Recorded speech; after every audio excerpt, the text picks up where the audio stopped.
Welcome back. In Part 1, we identified this ABG as metabolic acidosis.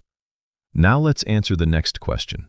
Is the body compensating properly, or is there another disorder present? Many students look at the PaCO2, see that it's within the laboratory's normal range, and immediately call it uncompensated metabolic acidosis. That sounds reasonable, but it's actually incorrect. In metabolic acidosis, the lungs should compensate by removing more carbon dioxide. To check whether they're doing that, we use Winter's formula.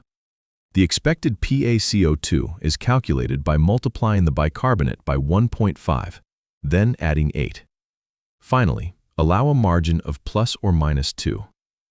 Let's use our values. 1.5 multiplied by 14.9 gives 22.35. Add 8, and the expected PaCO2 becomes 30.35.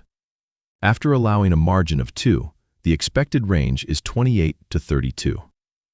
Now compare that with the actual PaCO2, which is 35.3. That's higher than expected. This tells us the lungs are not removing enough carbon dioxide.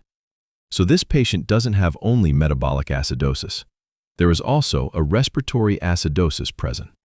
So, the final diagnosis is primary metabolic acidosis with concurrent respiratory acidosis.